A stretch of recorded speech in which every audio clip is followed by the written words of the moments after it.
ാണ് കോടതി 3 ദിവസത്തെ കസ്റ്റഡി അനുവദിച്ചിട്ടുള്ളത്.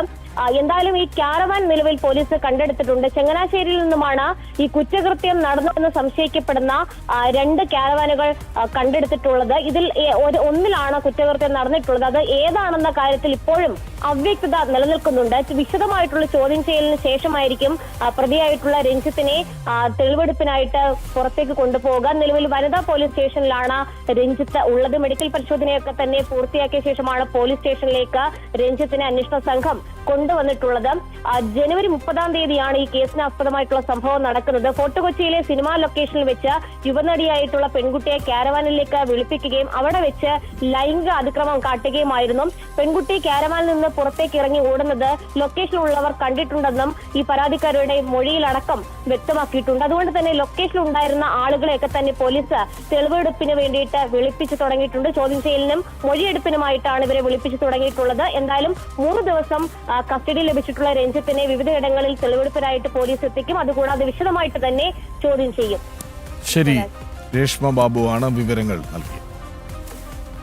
പാലക്കാട്ടെ കോൺഗ്രസ് കൗൺസിലറുടെ പീഡനത്തിൽ വനിതാ കമ്മീഷന് പിന്നാലെ റിപ്പോർട്ട് തേടി ദേശീയ SC/ST കമ്മീഷനും DGPയിൽ നിന്നുമാണ് വിശദീകരണം തേടിയത്. അടിയന്തരമായി നടപടി സ്വീകരിക്കണമെന്നും ഇതുവരെ സ്വീകരിച്ച നടപടികളെക്കുറിച്ച് റിപ്പോർട്ട് നൽകണമെന്നും ആവശ്യപ്പെട്ടു. വിവരങ്ങളുമായി അരുൺ ആലത്തൂർ ഒപ്പം ചേരുന്നുണ്ട്. അരുൺ, അതായത് ഇപ്പോഴും കാണാമറയത്താണ് പ്രക്ഷോഭ്. പക്ഷേ തകൃതിയിൽ റിപ്പോർട്ട് തേടൽ നടക്കുന്നു, അന്വേഷണം ഒരു വശത്ത് നടക്കുന്നു. ഈ തെരഞ്ഞെടുപ്പ് കാലത്ത് പ്രക്ഷോഭുണ്ടാക്കുന്ന പ്രതിസന്ധി വളരെ വലുതാണ് എന്നറിയാം. ഏതായാലും എന്താണ് ഇപ്പോൾ സംഭവിക്കുന്നത്, പുതിയ കാര്യങ്ങൾ?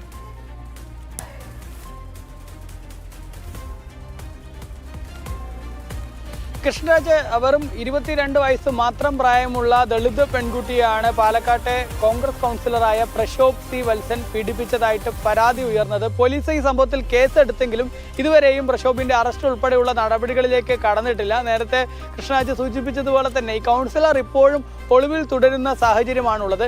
ഈ സാഹചര്യത്തിൽ BJPയുടെ പാലക്കാട്ടെ സ്ഥാനാർത്ഥി, NDAയുടെ പാലക്കാട്ടെ സ്ഥാനാർത്ഥിയായ ശോഭാ സുരേന്ദ്രൻ ദേശീയ വനിതാ കമ്മീഷനെയും അതുപോലെ തന്നെ ദേശീയ SC/ST കമ്മീഷനെയൊക്കെ പരാതിയുമായി സമീപിക്കുകയായിരുന്നു. തുടർന്നാണ് കഴിഞ്ഞ ദിവസം ദേശീയ വനിതാ കമ്മീഷൻ DGPയോട് ഇതുവരെയുള്ള നടപടിക്രമങ്ങൾ എന്താണ്, എത്രയും പെട്ടെന്ന് പ്രശോഭിനെ അറസ്റ്റ് ചെയ്യണമെന്നുൾപ്പെടെ ആവശ്യപ്പെട്ടുകൊണ്ട് ഈ വിഷയത്തിൽ റിപ്പോർട്ട് തേടിയത്.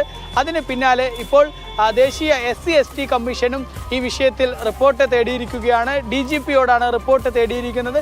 ഇതുവരെ എന്തൊക്കെ നടപടികൾ ഈ കേസിൽ സ്വീകരിച്ചു, എന്തുകൊണ്ടാണ് അറസ്റ്റ് വൈകുന്നത്, തുടർന്ന് എത്രയും പെട്ടെന്ന് അറസ്റ്റ് ഉൾപ്പെടെയുള്ള നടപടികൾ സ്വീകരിച്ച് ഈ ദളിത് പെൺകുട്ടിക്ക് നീതി വാങ്ങിക്കൊടുക്കുന്നതിന് വേണ്ടിയുള്ള കൃത്യമായ നടപടികൾ പോലീസിന്റെ ഭാഗത്തു നിന്നുണ്ടാവണമെന്നുൾപ്പെടെ ആവശ്യപ്പെട്ടുകൊണ്ടുള്ള കത്താണ് ദേശീയ SC/ST കമ്മീഷൻ DGPക്ക് നൽകിയിട്ടുള്ളത്.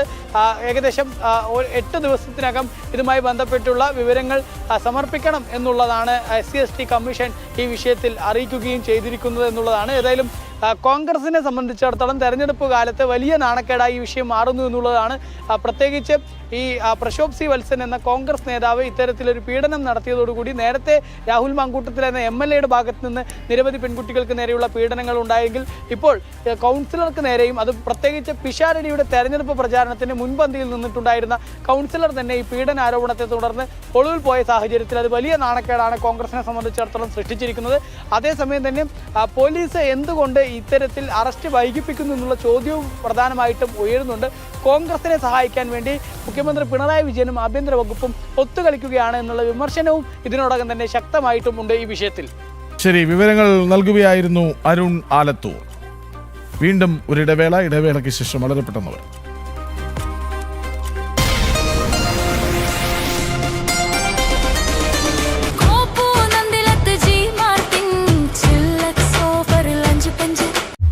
ഒന്നുകിൽ UDF അല്ലെങ്കിൽ LDF. ഈ ഒത്തുകളി ഭരണം കൊണ്ട് നമുക്ക് എന്ത് കിട്ടി? പൈപ്പ് തുറന്ന വെള്ളമില്ല, ഭരിച്ചവരുടെയും ഭരിക്കുന്നവരുടെയും പാഴ് വാഗ്ദാനം പോലെ വെറും കാറ്റ് മാത്രം. നിങ്ങൾ കരുതുന്നത് പോലെ അടിച്ചമർത്താൻ കഴിയുന്നതല്ല ഈ ജനരോഷം. ഇതിനൊരു അവസാനം വേണം.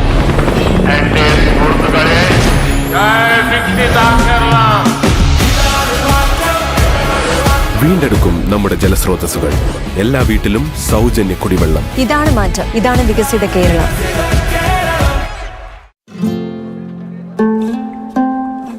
സർ, ആദ്യത്തെ കാപ്പി അമ്മയ്ക്ക്. പ്രിയപ്പെട്ടവർ കൂടെയുള്ളപ്പോൾ പുതിയ തുടക്കങ്ങൾ ശുഭകരമാകും. അതിനാൽ മുത്തൂറ്റ് ഫൈനാൻസ് കാലങ്ങളായി ഓരോ പുതിയ തുടക്കത്തിലും വിശ്വസ്ത പങ്കാളി.